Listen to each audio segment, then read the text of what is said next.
ಎಲ್ರಿಗೂ ನಮಸ್ಕಾರ. ಎಲ್ಲರೂ ಹೇಗಿದ್ದೀರಾ? ನಾನು ಸೌಮ್ಯ ಸುಗ್ನಳ್ಳಿ. ಕರ್ನಾಟಕದಲ್ಲಿ ಮತ್ತೊಮ್ಮೆ ಕಾವೇರಿಯ ಕಾವು ಜೋರಾಗ್ತಾ ಇದೆ. ತಮಿಳುನಾಡಿಗೆ ಕಾವೇರಿ ನೀರನ್ನ ಬಿಡಬಾರ್ದು ಅಂತ ಹೇಳಿ ಕನ್ನಡ ಪರ ಸಂಘಟನೆಗಳು ಆಗಸ್ಟ್ 13ಕ್ಕೆ ಕರ್ನಾಟಕ ಬಂದ್ಗೆ ಕರೆ ಕೊಟ್ಟಿವೆ. ಕರ್ನಾಟಕ ಹಾಗೂ ತಮಿಳುನಾಡಿನ ಗಡಿ ಅತ್ತಿಬೆಲೆ ಸೇರಿದಂತೆ ರಾಜ್ಯದ ಹಲವು ಭಾಗಗಳಲ್ಲಿ ಈಗಾಗಲೇ ಪ್ರತಿಭಟನೆಗಳು ಶುರುವಾಗಿದೆ. ಹಾಗಾದ್ರೆ ಈ ಬಂದ್ಗೆ ಕರೆ ನೀಡಿದವರು ಯಾರು? ಇದರ ಹಿಂದಿನ ಅಸಲಿ ಕಾರಣ ಏನು? ಬಂದ್ ದಿನ ಏನಿರುತ್ತೆ ಏನಿರಲ್ಲ, ಇದ್ರ ಬಗ್ಗೆ ಸರ್ಕಾರ ಏನನ್ನತ್ತೆ? ಈ ಎಲ್ಲದರ ಕಂಪ್ಲೀಟ್ ಡೀಟೇಲ್ಸ್ ಅನ್ನ ಈ ವಿಡಿಯೋದಲ್ಲಿ ಕೊಡ್ತೀನಿ. ವಿಡಿಯೋವನ್ನ ಕೊನೆ ತನಕ ನೋಡಿ. ಮೊದಲಿಗೆ ಈ ಬಂದ್ಗೆ ಕರೆ ಕೊಟ್ಟಿದ್ದು ಯಾರು ಎಂಬುದನ್ನ ನೋಡೋದಾದ್ರೆ ಹಿರಿಯ ಕನ್ನಡ ಪರ ಹೋರಾಟಗಾರರಾದ ವಾಟಾಳ್ ನಾಗರಾಜ್ ಅವರು. ವಾಟಾಳ್ ನಾಗರಾಜ್ ಅವರ ನೇತೃತ್ವದಲ್ಲಿ ಕನ್ನಡಿಗರ ಒಕ್ಕೂಟ ಹಾಗೂ ವಿವಿಧ ಕನ್ನಡ ಪರ ಸಂಘಟನೆಗಳು ಒಗ್ಗೂಡಿ ಈ ಬಂದ್ ಅನ್ನ ಘೋಷಿಸಿವೆ.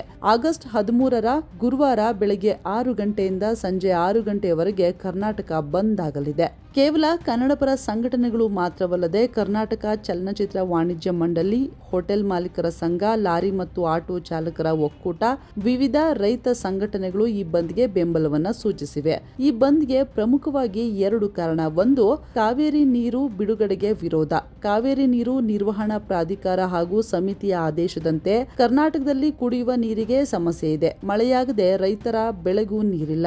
ಇಂತಹ ಸಮಯದಲ್ಲಿ ತಮಿಳುನಾಡಿಗೆ ಪ್ರತಿನಿತ್ಯ 3500 ಕ್ಯೂಸೆಕ್ ನೀರನ್ನ ಹರಿಸೋದನ್ನ ಖಂಡಿಸಿ ಕರ್ನಾಟಕವನ್ನ ಬಂದ್ ಮಾಡಲಾಗ್ತಿದೆ. ಹಾಗೂ ಮೇಕೆದಾಟು, ಮಹದಾಯಿ ಹಾಗೂ ಕಳಸಬಂಡೂರಿ ಸೇರಿದಂತೆ ಕನ್ನಡಿಗರ ಜೀವನಾಡಿಯಾಗಿರುವ ನೀರಾವರಿ ಯೋಜನೆಗಳನ್ನ ಕೂಡಲೇ ಜಾರಿಗೆ ತರಬೇಕು ಅಂತ ಕೇಂದ್ರ ಮತ್ತು ರಾಜ್ಯ ಸರ್ಕಾರದ ಮೇಲೆ ಒತ್ತಡ ಹೇರೋದು ಈ ಬಂದ್ನ ಮತ್ತೊಂದು ಉದ್ದೇಶ ಆಗಿದೆ.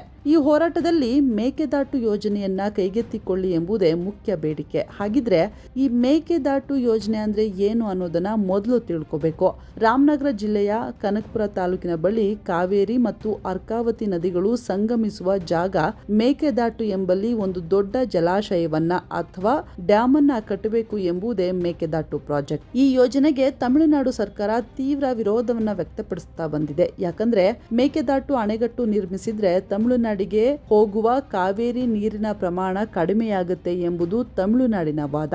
ಆದ್ರೆ ಕನ್ನಡಿಗರ ಪ್ರಕಾರ ಇದು ನಮ್ಮ ಭೂಮಿಯಲ್ಲಿ ನಮ್ಮ ನೀರಿನ ಹಕ್ಕಿಗಾಗಿ ಮಾಡುತ್ತಿರುವ ಯೋಜನೆ. ಇದರ ವಿಚಾರದಲ್ಲಿ ತಮಿಳುನಾಡು ತಲೆ ಹಾಕಬಾರದು ಎಂಬುದು ಕನ್ನಡಿಗರ ಹೋರಾಟ. ಬೆಂಗಳೂರು ಎಂಬ ಮಹಾನಗರ ಹಾಗೂ ಸುತ್ತಮುತ್ತಲಿನ ಜಿಲ್ಲೆಗಳ ಮುಂದಿನ ಪೀಳಿಗೆಗೆ ಕುಡಿಯುವ ನೀರಿನ ಭದ್ರತೆ ಒದಗಿಸೋದು ಮತ್ತು ಜಲ ವಿದ್ಯುತ್ ಉತ್ಪಾದನೆ ಮಾಡಬೇಕು. ಮಳೆಗಾಲದಲ್ಲಿ ಸಮುದ್ರಕ್ಕೆ ಹರಿದು ಹೋಗಿ ವೇಸ್ಟ್ ಆಗುವಂತಹ ಹೆಚ್ಚುವರಿ ನೀರನ್ನ ಇಲ್ಲಿ ಸಂಗ್ರಹ ಮಾಡಿಕೊಳ್ಬೇಕು. ಹಾಗಾಗಿ ಮೇಕೆದಾಟು ಮಾಡಲೇಬೇಕು ಎಂಬ ಹೋರಾಟಕ್ಕಾಗಿ ಕನ್ನಡ ಪರ ಸಂಘಟನೆಗಳು ಬಂದ್ಗೆ ಕರೆಯನ್ನ ಕೊಟ್ಟಿವೆ. ಹಾಗಾಗಿ ಆಗಸ್ಟ್ 13ರಂದು ಕರ್ನಾಟಕ ಬಂದ್ ಆಗುತ್ತೆ. ಇನ್ನು ಈ ಬಂದ್ ವೇಳೆಯಲ್ಲಿ ಏನಿರುತ್ತೆ ಏನಿರಲ್ಲ, ಸಾರ್ವಜನಿಕರು ಏನ್ ಮಾಡಬೇಕು ಏನ್ ಮಾಡಬಾರ್ದು, ಏನಿರುತ್ತೆ ಅನ್ನೋದನ್ನ ನೋಡೋದಾದ್ರೆ ಸರ್ಕಾರಿ ಮತ್ತು ಖಾಸಗಿ ಬಸ್ ಸಂಚಾರ, ಆಟೋ ಹಾಗೂ ಟ್ಯಾಕ್ಸಿ ಸೇವೆಗಳು ಬಹುಶಃ ಸ್ಥಗಿತ ಆಗುವ ಸಾಧ್ಯತೆ ಇದೆ. ಕಮರ್ಷಿಯಲ್ ಕಾಂಪ್ಲೆಕ್ಸ್, ಶಾಪಿಂಗ್ ಮಾಲ್ಗಳು, ಸಿನಿಮಾ ಥಿಯೇಟರ್ಗಳು ಸಂಪೂರ್ಣವಾಗಿ ಕ್ಲೋಸ್ ಆಗುತ್ತೆ. ಹೋಟೆಲ್ಗಳು ಕೂಡ ಈ ಒಂದು ಬಂದ್ಗೆ ಬೆಂಬಲವನ್ನ ಕೊಟ್ಟಿರೋದ್ರಿಂದ ಊಟ ತಿಂಡಿಗೂ ಕೂಡ ಸಮಸ್ಯೆ ಆಗಬಹುದು. ಶಾಲಾ ಕಾಲೇಜುಗಳಿಗೆ ಆಯಾ ಜಿಲ್ಲೆಯ ಪರಿಸ್ಥಿತಿಯನ್ನ ನೋಡಿಕೊಂಡು ರಜೆಯನ್ನ ಘೋಷಿಸುವಂತಹ ಸಾಧ್ಯತೆ ಇದೆ. ಇನ್ನು ಆಸ್ಪತ್ರೆ, ನರ್ಸಿಂಗ್ ಹೋಮ್, ಆಂಬ್ಯುಲೆನ್ಸ್ ಸೇವೆಗಳು ಎಂದಿನಂತೆ ಕಾರ್ಯವನ್ನ ನಿರ್ವಹಿಸುತ್ತೆ. ಔಷಧಿ ಅಂಗಡಿ ಅಂದ್ರೆ ಮೆಡಿಕಲ್ ಸ್ಟೋರ್ಗಳು ತೆಗೆದಿರುತ್ತೆ. ಹಾಲು, ಡೈಲಿ ನ್ಯೂಸ್ ಪೇಪರ್ ಎಂದಿನಂತೆ ಇರುತ್ತೆ. ಸೊ ಕನ್ನಡ ಪರ ಸಂಘಟನೆಗಳು ಕರ್ನಾಟಕ ಬಂದ್ಗೆ ಬೆಂಬಲವನ್ನು ಕೊಟ್ಟಿವೆ. ಇದಕ್ಕೆ ಸರ್ಕಾರದ ನಿಲುವೇನು ಎಂಬುದನ್ನು ನೋಡೋದಾದ್ರೆ ಡಿ.ಕೆ. ಶಿವಕುಮಾರ್ ಅವರು ಮುಖ್ಯಮಂತ್ರಿ ಆದ ಬಳಿಕ ಇದು ಮೊದಲ ಕರ್ನಾಟಕ ಬಂದ್. ಈ ವಿಚಾರದಲ್ಲಿ ಸರ್ಕಾರ ಬಂದನ್ನ ಮಾಡಬೇಡಿ, ಕೈ ಬಿಡಿ, ಇದರಿಂದ ಜನರಿಗೆ ಸಮಸ್ಯೆ ಆಗುತ್ತೆ, ಆರ್ಥಿಕವಾಗಿ ಸಮಸ್ಯೆ ಆಗುತ್ತೆ ಅಂತ ಮನವಿಯನ್ನ ಮಾಡಿದ್ರು ಕೂಡ ಕನ್ನಡ ಪರ ಸಂಘಟನೆಗಳು ಇಲ್ಲ, ನಾವು ಬಂದನ್ನ ಮಾಡೇ ಮಾಡ್ತೀವಿ ಅಂತ ಪಟ್ಟು ಹಿಡಿದಿವೆ.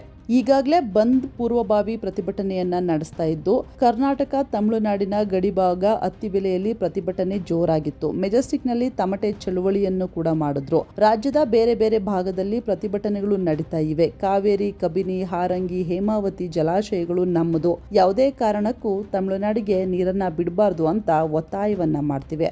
ಒಟ್ಟಾರೆ ಹೇಳೋದಾದ್ರೆ ಆಗಸ್ಟ್ 13ರ ಕಾವೇರಿ ಕಿಚ್ಚು ಮತ್ತು ಕರ್ನಾಟಕ ಬಂದ್ ಕೇವಲ ಒಂದು ದಿನದ ಪ್ರತಿಭಟನೆ ಅಷ್ಟೇ ಅಲ್ಲ, ಅದು ದಶಕಗಳಿಂದ ನೆನೆಗುದಿಗೆ ಬಿದ್ದಿರುವ ಕನ್ನಡಿಗರ ನೀರಿನ ಹಕ್ಕಿನ ದೊಡ್ಡ ಆಕ್ರೋಶದ ಹೋರಾಟ.